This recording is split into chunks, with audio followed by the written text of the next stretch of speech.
Hello, I'm Bill Sonamaker of Catalyst Fitness, and this is Valerie Ness, fitness model and personal trainer. We're here to demonstrate to you the Catalyst Fitness morning core routine. This routine is designed to be performed in the morning immediately upon rising. Take the time to use the restroom. If you have animals, go ahead and let them out. While they're doing their business, it's time for you to do your business. It's time for you to take care of yourself. These exercises are designed to be performed at 50 to 70% of your maximal intensity. This means that if at 3 p.m. in the afternoon, when you're fully awake, you're able to perform 20 repetitions of one of these exercises, we'd only expect you to perform 10 to 14 repetitions first thing in the morning. Another way of looking at it would be on a scale of 1 to 10, work to an intensity level of somewhere between 5 and 7, and then move on to the next exercise. These exercises are spinal stabilization based exercises, meaning that there's little to no movement of the spine or pelvis. So again, immediately upon rising, take the time to use the restroom, drop down to the floor and perform your exercises, and then move forward with your day. Make sure to get some good breakfast in, and then off to work.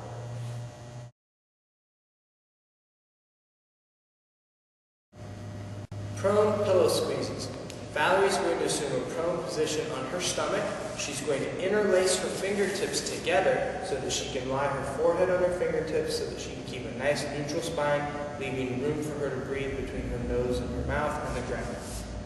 She's going to place a pillow between her feet. She's going to keep her knees at 90 degrees, keep her ankles at 90 degrees, and what she's going to do is she's going to squeeze this pillow with approximately 50 to 70% intensity of a squeeze.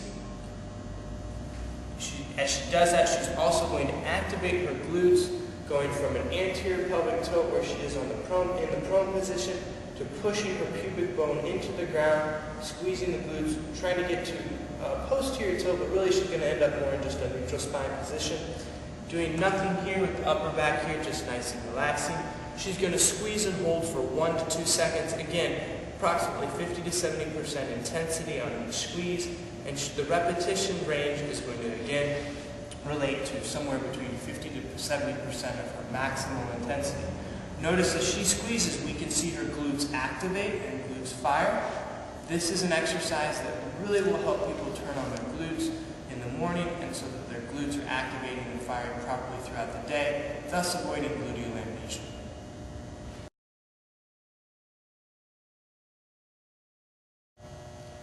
Glute bridge.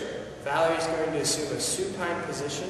She's going to lie on her back, take her arms into a double L position. We have her move her arms into this double L position for 2 reasons. One, to help open up the chest and shoulders, get a nice good stretch. And then secondly, to prevent her from going into this protracted shoulder position, which we refer to often as the North American gorilla posture, where she's pushing her palms down into the ground to perform the exercise. We don't want to reinforce that motor pattern. So again, she's in this double L position. She walks her feet out so that her knees are at approximately 90 degrees. Her hip, her knee, and her toes are lined up. She's going to then lift her feet into dorsiflexion. She's going to use her glutes to drive up, lifting her belly button towards the ceiling. At this point, we now have 2 options. The first option is for her just to hold this position. The second option is for her to go up and down for repetitions.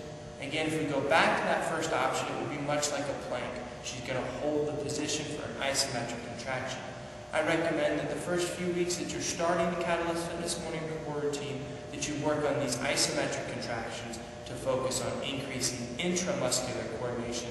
At the point that you can do 20 to 30 seconds without a problem, then you would move on to doing the repetitions so that you're not only getting intramuscular coordination, but you're getting intermuscular coordination, where the muscle groups are working with each other to move you up and down through eccentric, concentric, and isometric contractions of the core musculature. This exercise again is called glute bridge. Prone presses. Valerie's going to assume a prone position, meaning on her stomach. She's going to dorsiflex her feet, bringing her toes towards her shins. She's going to keep her glutes nice and taut by activating them, pushing her pubic bone into the ground. She's also going to keep that navel drawn in towards her spine. She's then going to lift her arms up off the ground, keeping her hands higher than her elbows. She's going to reach up over her head, performing a shoulder press. As she does, she breathes out. As she brings her arms back down towards her sides, she's going to breathe in, and then she extends her arms again up over her head. Then she's breathing in as she comes back. Her repetition range again is going to be between 50 to 70% of her maximal intensity. The name of this exercise, once again, is prone presses.